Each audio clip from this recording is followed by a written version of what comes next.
Kuwait సిటీలో జనం అందరూ ప్రశాంతంగా నిద్రపోతున్నారు. 1990 ఆగస్టు 2 అర్ధరాత్రి 2 గంటల సమయం. సడన్ గా రోడ్ల మీద భూమి అదిరిపోయేలా భారీ శబ్దాలు.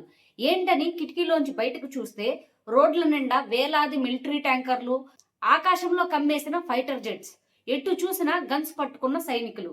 ఒక చిన్న అత్యంత ధనికమైన మరియు ఎంతో ప్రశాంతమైన దేశాన్ని కేవలం 12 గంటల వ్యవధిలో ప్రపంచంలోని 4వ అతిపెద్ద ఆర్మీ దారుణంగా ఆక్రమించేసింది.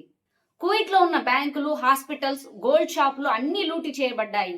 ఆఖరికి వెనక్కి వెళ్తూ వెళ్తూ ఆ దేశం భూమి మీద లేకుండా చేయాలని 700కి పైగా చమురు బావులకు నిప్పు పెట్టారు. పట్టపగలే ఆకాశం మొత్తం నల్లగా మారిపోయి ఆ దేశంలో ఆయిల్ వర్షం కురిసింది. అసలు సద్దాం హుసేన్ కువైట్ మీద ఎందుకు దండెత్తాడు?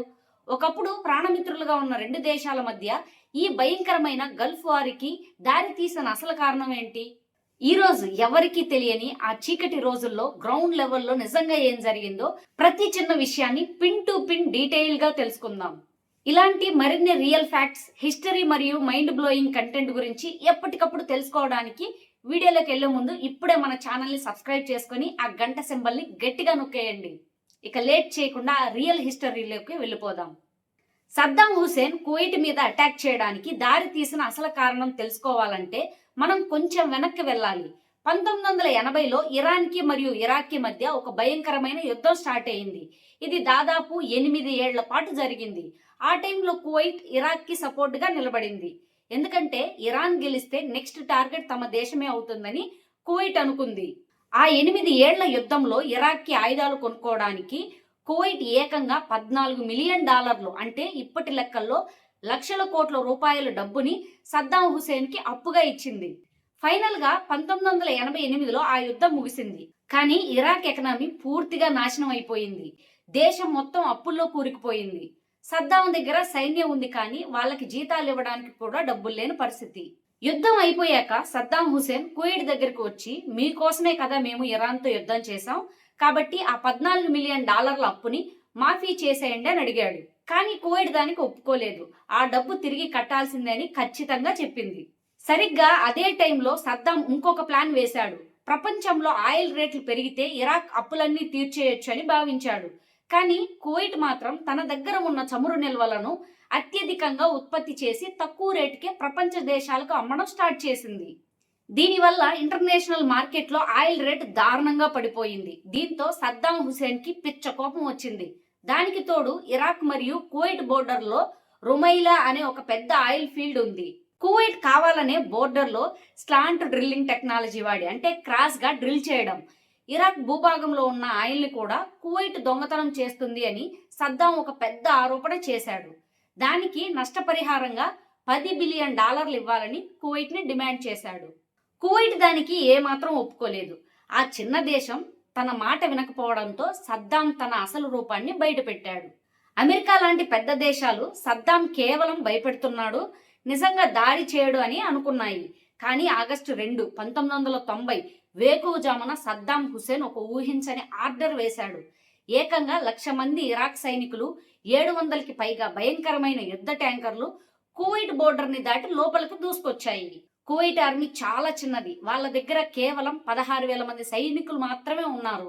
సద్దాం సైన్యం కువైట్ సిటీలోకి సునామీ లాగా దూసుకొచ్చింది. కువైట్ అమీర్ ముందుగానే దేశం దాటి సౌదీ అరేబియాకి వెళ్ళిపోయాడు. కానీ అమీర్ తమ్ముడు షేక్ ఫహద్ అల్ అహ్మద్ మాత్రం తన దేశాన్ని వదిలి వెళ్ళడానికి ఒప్పుకోలేదు. దస్మాన్ ప్యాలెస్ దగ్గర ఇరాక్ సైనికులతో ప్రాణాలకు తెగించి పోరాడాడు. కానీ ఆ భారీ సైన్యం ముందు ఆ చిన్న కువైట్ ఆర్మీ నిలబడలేకపోయింది. పోరాడుతూనే షేక్ ఫహద్ ప్రాణాలు వదిలాడు. కేవలం 12 గంటల్లో మొత్తం కువైట్ దేశం సద్దాం హుసేన్ గుప్పిట్లోకి వెళ్ళిపోయింది. ఇరాక్ కువైట్ ని తమ 19వ రాష్ట్రంగా అనౌన్స్ చేసింది. ఆగస్టు నుండి జనవరి వరకు కువైట్ లో జరిగిన దారుణాలు అన్నీ ఇన్ని కావు. ఇరాక్ సైనికులు కువైట్ సిటీలో ఉన్న అతిపెద్ద బిల్డింగ్ లోకి దూరి విపరీతంగా దోచుకున్నారు. సెంట్రల్ బ్యాంక్ లో ఉన్న వేల కోట్ల గోల్డ్ బిస్కెట్లను లారీల కొద్దీ ఇరాన్ కి తరలించారు. రోడ్ల మీద ఎవరు కనిపించినా కాల్చి చంపేశారు. సూపర్ మార్కెట్లు, లగ్జరీ కార్ షోరూమ్స్, ఎలక్ట్రానిక్ షాపులు దేన్ని వదలలేదు. కువైట్ లో ఉన్న సామాన్య ప్రజలు ప్రాణభయంతో నెలల తరబడి ఇళ్లల్లోనే లైట్స్ కూడా వేసుకోకుండా దాక్కున్నారు. మన ఇండియాకి చెందిన 1,50,000 మంది కూడా అక్కడే చిక్కుకుపోయారు. ఆ టైంలోనే ఎయిర్ ఇండియా వాళ్ళు ప్రపంచంలోనే అతిపెద్ద ఎవాక్యుయేషన్ ఆపరేషన్ చేసి మన వాళ్ళని ఇండియాకు తీసుకొచ్చారు. ఇదే కథ మనకి ఎయిర్ లిఫ్ట్ సినిమాలో చూపిస్తారు. కానీ కువైట్ ప్రజలు సైలెంట్ గా లేరు. వాళ్ళు లోకల్ గా ఒక రెసిడెన్స్ గ్రూప్ లాగా ఫామ్ అయ్యి తమ దగ్గర ఉన్న చిన్న చిన్న గన్స్ తోనే ఇరాక్ సైనికుల మీద దాడులు చేయడం స్టార్ట్ చేశారు. కువైట్ లో జరుగుతున్న ఈ దారుణాలను చూసి ప్రపంచ దేశాలు షాక్ అయ్యాయి. వెంటనే ఐక్యరాజ్య సమితి సద్దాం హుసేన్ కు ఒక వార్నింగ్ ఇచ్చింది. జనవరి 15, 1991 లోపు కువైట్ ని వదిలి వెళ్లిపోవాలని, లేకపోతే పరిణామాలు తీవ్రంగా ఉంటాయని డెడ్ లైన్ పెట్టింది. కానీ సద్దాం వెనక్కి తగ్గలేదు. జనవరి 17న అమెరికా లీడర్షిప్ లో దాదాపు 35 దేశాల సైన్యాలు ఏకమై సద్దాం మీద ఒక భయంకరమైన అటాక్ స్టార్ట్ చేశాయి.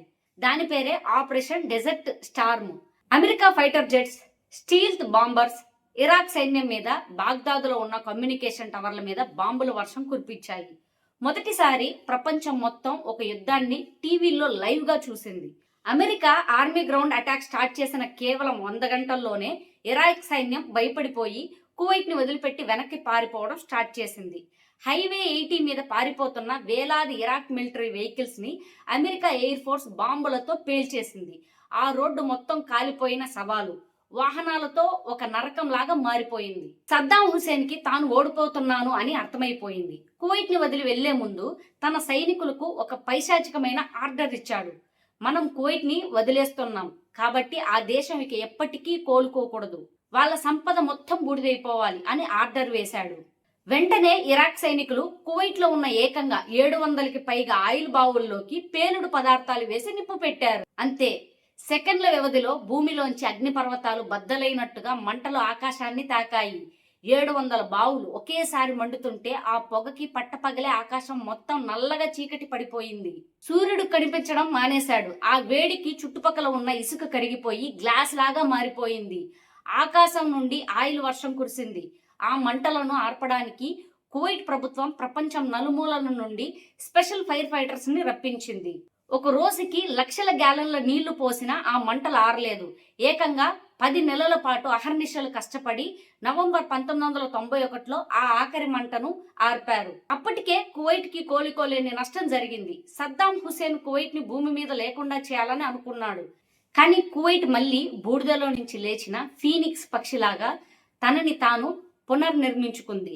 ఈ రోజు కువైట్ సిటీ ప్రపంచంలోనే most modern and rich cities లో ఒకటిగా నిలబడింది. కానీ ఆ 7 నెలల చీకటి రోజులు, ఆ మండుతున్న ఆయిల్ బావులు ఇప్పటికీ వాళ్ళ హిస్టరీలో ఒక పీడకల లాగానే మిగిలిపోయాయి. సో చూసారుగా ఫ్రెండ్స్, ఇది 1990 గల్ఫ్ వార్ మరియు కువైట్ దండయాత్ర వెనుక ఉన్న real pin to pin story. ఎప్పుడూ ప్రశాంతంగా ఉండే ఒక దేశం మీద పక్క దేశం ఇలా అర్ధరాత్రి దండెత్తితే ఆ ప్రజల పరిస్థితి ఎలా ఉంటుందో ఊహించుకుంటేనే భయం వేస్తుంది. ఈ గల్ఫ్ వార్ స్టోరీ విన్నాక మీకేమనిపించిందో కింద కమెంట్స్ లో ఖచ్చితంగా చెప్పండి. ఈ ఇన్ఫర్మేషన్ మీకు నచ్చితే వెంటనే ఒక లైక్ చేసి మీ ఫ్రెండ్స్ అండ్ ఫ్యామిలీ మెంబర్స్ కి షేర్ చేయండి. ఫ్యూచర్ లో ఇలాంటి మరిన్ని ఇంట్రెస్టింగ్ హిస్టరీ ఫ్యాక్ట్స్ కోసం మన ఛానల్ ని ఇప్పుడే సబ్స్క్రైబ్ చేసుకోండి. Thank you for watching.